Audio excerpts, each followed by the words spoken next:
A few months ago, he said that Rob Reiner died of Trump derangement syndrome. Can you point to me any Democrat that has done something as divisive as either of those things I pointed out 15 years apart, the birtherism or the Rob Reiner comment? Has Biden or Obama or any Democrat in power done anything like that, or are you the one gaslighting?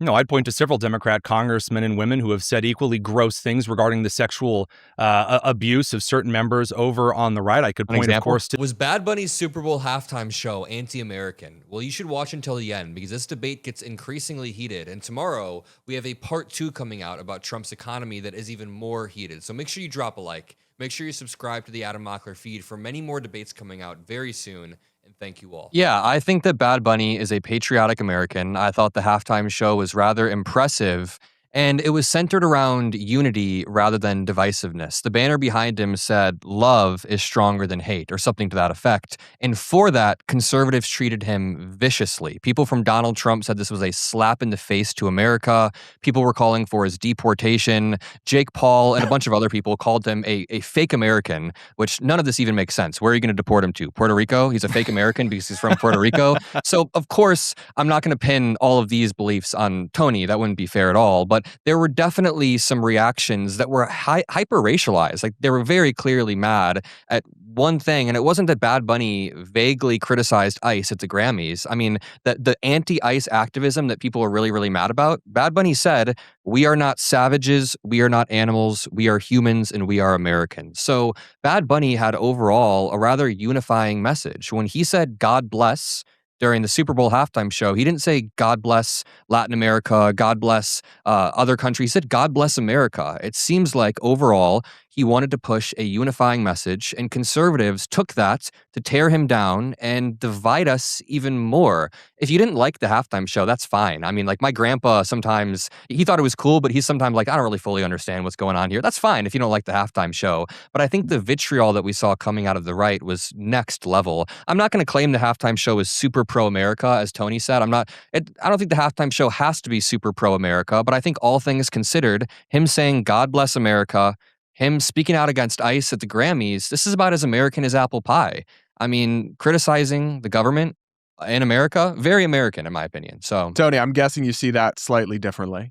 Yeah, I do, because what follows after "God bless America," which again, the one Spanish phrase in the show, not even, Dios bendiga America, he then followed by listing not the United States of America, or again saying, "Hey, you know what, I'm, from the left on this, but I still love America." American flags, kind of a Charlie Puth at the beginning. Can we agree the national anthem at the beginning was just incredible? of course, yeah, he's like Yeah. auto-tune. He's like an auto-tune human being. It's crazy. Oh, yeah, yeah. So, I mean, he's a guy with perfect pitch. And a jazz musician. I love watching any talk he gives ever. It's just like I go glass-eyed. It's incredible. Regarding Bad Bunny, though, he's followed "God Bless America" by then listing a bunch of countries that aren't America. It's the North and South America. What he's trying to suggest is that we're all Americans. That's not what the Super Bowl is about. That's not what it's supposed to be. It's not a pan-American competition sport.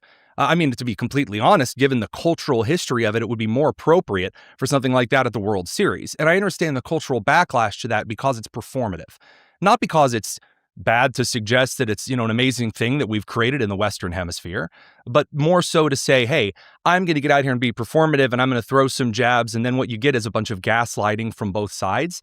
For example, some of the stuff that came out from the left, some that came out from the right that hated it, right? I think you cited, Jake Paul, slit my wrists, but also some of the other folks on the other side of the right who were like, well, John Kasich, well, actually, I thought it was what do you say, home run, grand slam. It sounded like he was trying to make up a Denny's breakfast special. It was just awkward all around, and it feels like the Super Bowl's just become a gaslighting festival anymore. Do you think But Tony, do you think acknowledging Latin American identity or Latin American history is inherently anti-American? Because I No. feel like these two things. No, So I don't didn't get say what that.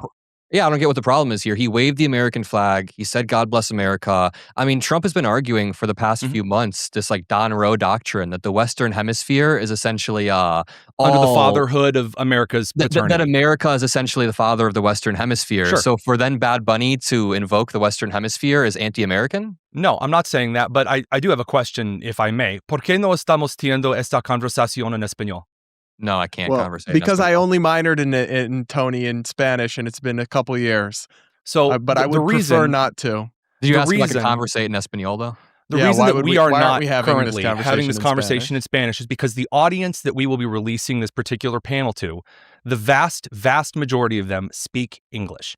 And the same with the NFL. Again, notice that I said that this would have been perhaps more appropriate given the cultural history and participation of other countries in the World Series.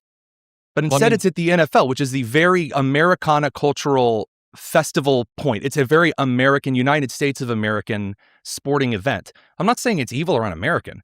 I'm just saying it's out of place and performative with some clear undertones of what was trying to be accomplished. It doesn't suit the venue. So is there I a problem? disagreed. Do you I'm have sorry, Tony, do you have a problem with him singing in Spanish at the Super Bowl? Absolutely not. Absolutely not. What I'm saying is, I think that the audience choice is weird. Why choose to sing in only Spanish except for the words "God Bless America" at the Super Bowl for the halftime show? What is Because the the point in songs are doing so? predominantly in Spanish. And Why do you the say official- predominantly? The official language of Puerto Rico is both English and Spanish. Puerto Rico is a territory of the United States, so he's representing Puerto Okay. Rico by speaking the language that his songs are written in. He's Okay. a Puerto Rican artist, and I guess the idea that him speaking Spanish during this halftime show was some intentional dig or some anti-American dig, even though he very specifically said "God bless America" in English. I just don't.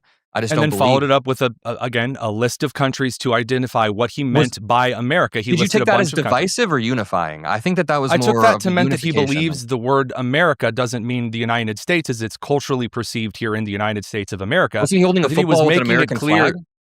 Again, I'm saying that he listed a lot of countries alongside it as a broader cultural statement.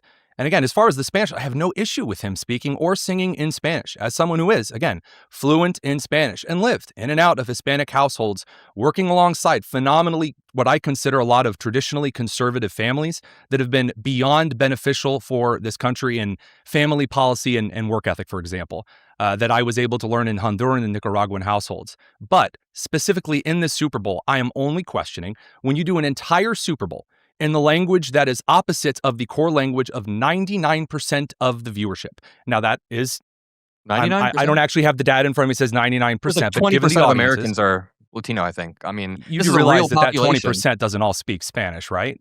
No, this is a real population in America. I mean, You do America realize doesn't that have- 20% isn't all like Spanish first language. that's But not you what have I'm saying. I'm 40 to saying 50 million people who speak Spanish in Yeah, America. I'm saying representation is not some crazy dig at English. It's just representing a real portion of If he would Americans. have, again, if he would have sang a song or two in Spanish or had, again, I thought the wedding was beautiful and phenomenal. That kind of stuff, the imagery was wonderful. But to do the entire show in only Spanish, except for the phrase, God bless America, then followed by a bunch of countries after an entire Can I ask Hispanic you- cultural celebration, listing countries that, a couple of which have nothing to do with Hispanic culture or imposition at all. It came off as very strange and, again, forced. I'm not assigning cultural, moral good or evil here. I'm saying that it was clearly, and there was an element of this that was very politically performative, Does especially Bad given Bunny the have any commissioner's English early remarks. songs? Does he? I'm not I a just Bad looked Bunny it up. It says aficionado. Bad Bunny does not have full-length English songs. He'll occasionally use English tongue, but he mainly performs in Spanish. So it sounds like Bad Bunny gave a performance that aligns with the hundreds of other he's given as the largest, one of the largest artists in the world. He's probably one of the top few. So he's just giving a performance that not only represents a very real contingent of Americans, 40 to 50 million people that speak Spanish, he also specifically said God bless America while holding a football with an American flag. And the idea that he should have, did you want him to perform like a Kid Rock song in English? He doesn't have No. any songs in English. He No, doesn't. well, that's not Did you true. wanna- Again, you just said that while he does, in fact, use English language in many of his songs, says he has, like, a few, like, predominantly a lines or lot of his hooks. songs are in Spanish. Yeah. I'm simply making the point that if you are going to address a large audience in a halftime show towards the United States of America, that speaking in or singing in partly, just partly, in the language of the majority of the audience that you are addressing makes cultural sense in what is essentially a cultural celebration of these United States.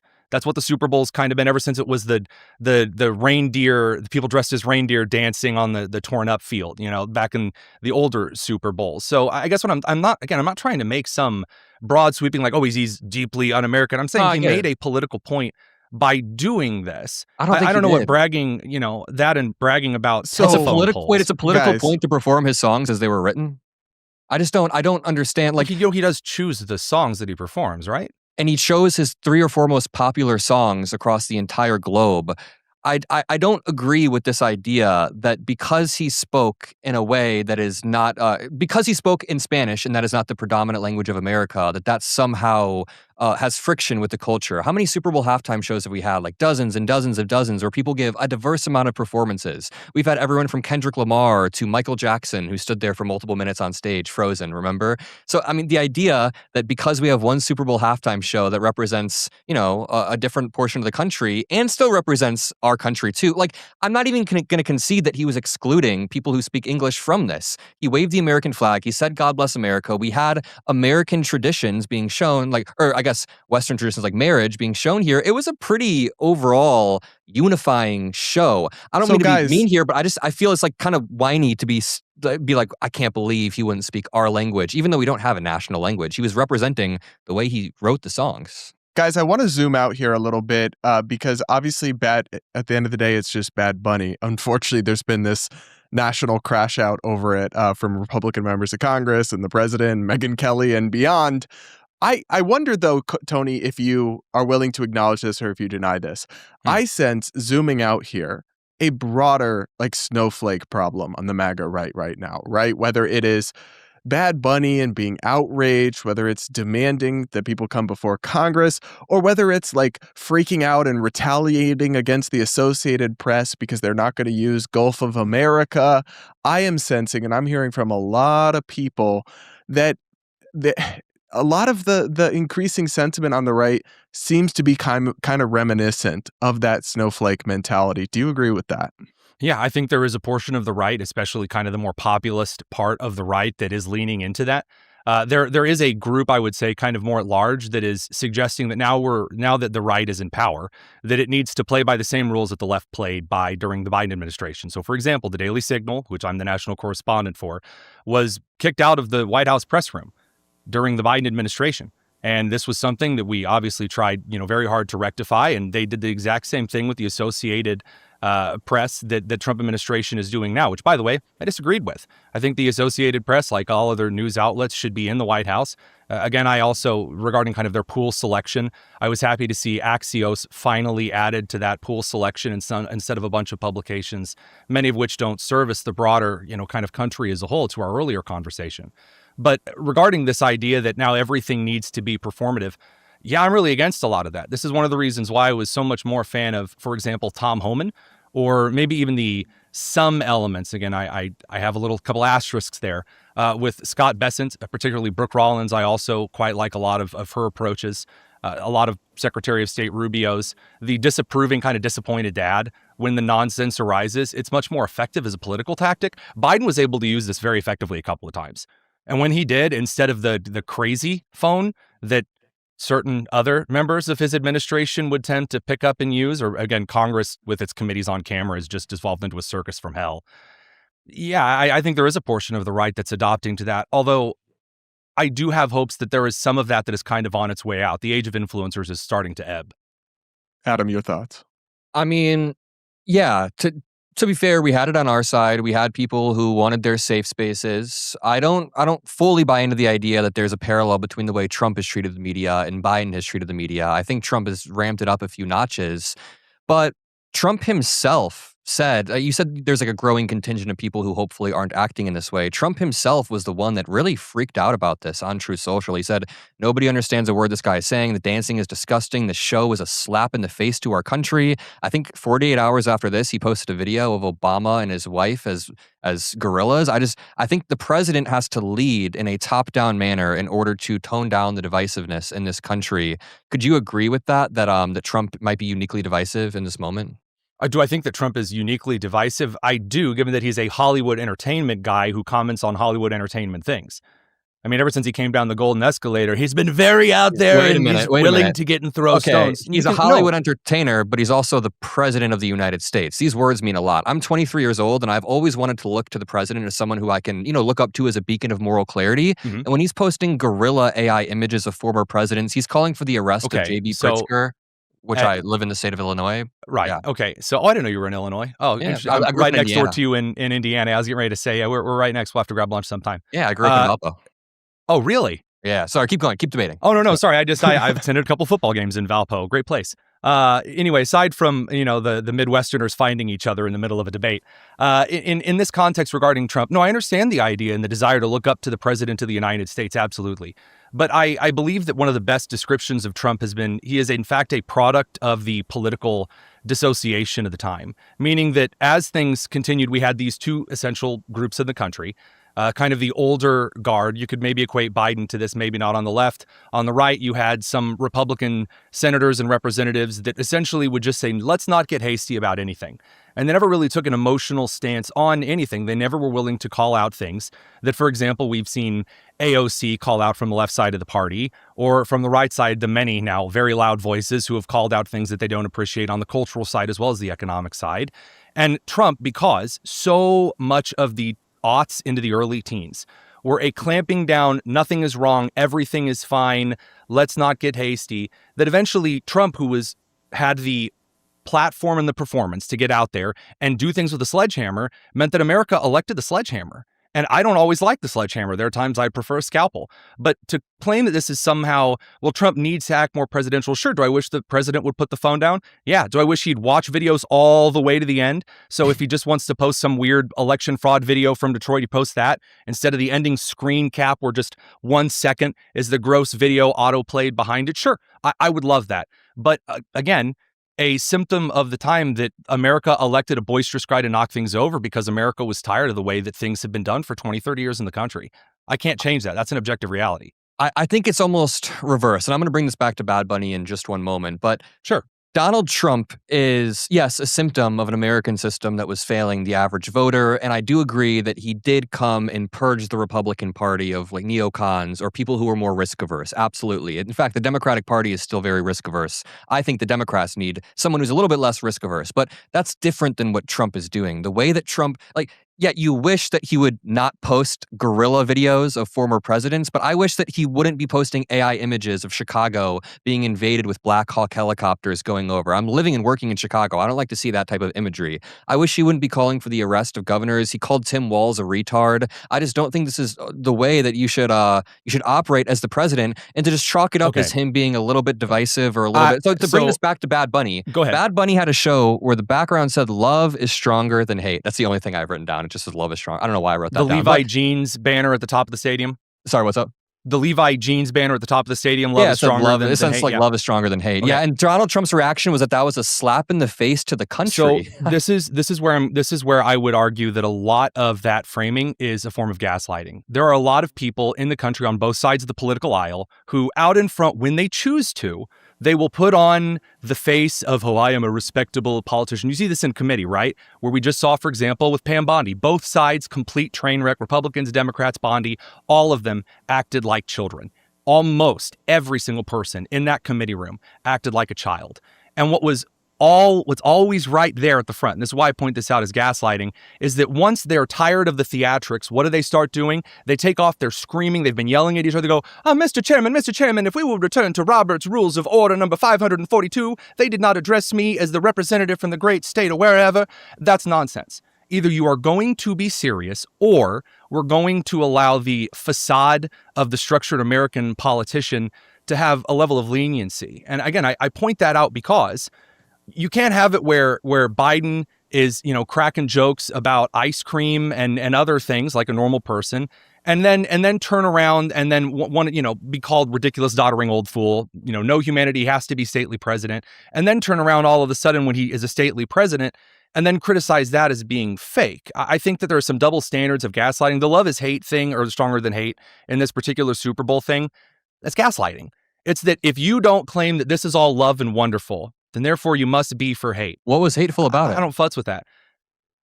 I'm it the is point all that love. I'm It was making. very lovely. But I guess I have a question for you. I think you're the one doing the gaslighting in this moment. I guess a very simple Shock question. of shocks. Yeah, no, I mean, we disagree on that. But when Donald Trump entered U.S. politics, one of his mainstream entrances into U.S. politics, and I hope you guys would agree, was him claiming that President Obama wasn't born in America. That was one of his big issues in about 2011, 2012. True. As he was ramping up, 4 years before he ran. A few months ago, he said that Rob Reiner died of Trump derangement syndrome. Can you point to me any Democrat that has done something as divisive as either of those things I pointed out 15 years apart, the birtherism or the Rob Reiner comment? Has Biden or Obama or any Democrat in power done anything like that, or are you the one gaslighting? No, I'd point to several Democrat congressmen and women who have said equally gross things regarding the sexual abuse of certain members over on the right. I could point, of course, to the mockery of, for example, the violence against Rand Paul, the tut-tutting about that. Of course, I could point to the comments made by certain congresswomen about 9/11 What was your and first Islamic example, terror Tony? Who attacks. mocked Rand Paul again? Well, hang on. Let's talk about these one at a time. Tony, what was the Sure. first thing you mentioned? Could you say specifically what you're talking about? Yeah. So specifically, over the last couple of years, there have been calls for members of Congress to, for example, denounce certain acts against, for example, federal law enforcement. And you've had individuals who have claimed, for example, like Maxine Waters, that you need to get out there and that you need to intervene with federal law enforcement. You need to get in their faces. That, again, she laughed when asked at one point about the death of an Indiana congresswoman. I remember that vividly because I knew Jackie Walorski very well. I found that to be particularly gross. As far as, again, the mocking of individuals who had been killed in the line of duty, the members of Congress, for example, Alexandria Ocasio-Cortez waving off the deaths of American soldiers down at the border, that These are kind of thing. platitudes. When did AOC wave off the deaths? When did Democrats wave off the deaths of people who are So, all right, to be clear and to be fair, I don't have a Microsoft Excel list of all of these events in particular and in place. Wait a minute, you just said that I was gaslighting you about divisiveness in America, but I just gave you two good examples that we can all agree on. Yes, you gave me Rob two Reiner, examples of the president of the United States. 15 years Absolutely. apart. And then you said, can you name any over on the left? And I listed from the top of my mind, these are things that do, in fact, come to my mind They particularly. were platitudes. They were that no are real prominent. examples. Like Rand Paul. Can you go back to the Rand Paul one? Yeah. Who made fun of Rand Paul? Yeah. So regarding Rand Paul, so Rand Paul was attacked by a I remember neighbor. the neighbor. Yeah. And then the Senator Tim Kaine, right? Kaine of Virginia, about a month and a half later, made a passing joke about hoping that he didn't get attacked by anybody walking out of his house. That's kind of a gross thing to say. Yeah, I don't think that you should make jokes like that, but I think that what Trump has done, I think that that's like a grain of sand on a beach, what Tim Kaine said. And what Donald Trump has done is created the whole beach. Donald Trump has a sandcastle of division that he has built about Rob Reiner to Obama being a birther and everything in between. I mean, Maxine Waters shouldn't have said, get in the face of Trump supporters. Yeah, but the idea that these two are equally divisive is wild. And again, I want to keep bringing this back to the Bad Bunny show. I just think the Republicans are the ones that are acting uniquely divisive after this in a top-down way. When it was a show that was centered around unity, and Republicans are calling, not all Republicans, I'm not saying everyone's being divisive, but when Republicans are taking this divisive stance, it's a pattern that I see time and time again. What about a Virginia Attorney General candidate saying that he would, if he was in a room with Hitler and another dictator and the Republican from the Virginia House, that he would shoot the Virginia House person twice? It's absolutely disgusting and despicable, and he has apologized. Did Trump ever apologize for Rob Reiner? No, I said that he should have. I did say that he should have. I absolutely said that he should have. Yes. Top-down leadership is just so damn weak. I mean, again, I don't mean to like appeal to my age again, but this is a genuine experience that I've had. As somebody who wants to be able to look up to leaders and see somebody who I can like model, I don't want to go to my class and start yelling "quiet piggy" at my teacher. I want someone that I can look up to and learn from. Like, you know what I mean? Like, I met President Obama a few months ago, and I learned a lot from being in that room. His presence and his ability to kind of let the conversation flow and keep track of everything. I was like, I just learned a lot from that human being. What I learned from Trump is that you should be a divisive asshole no matter what.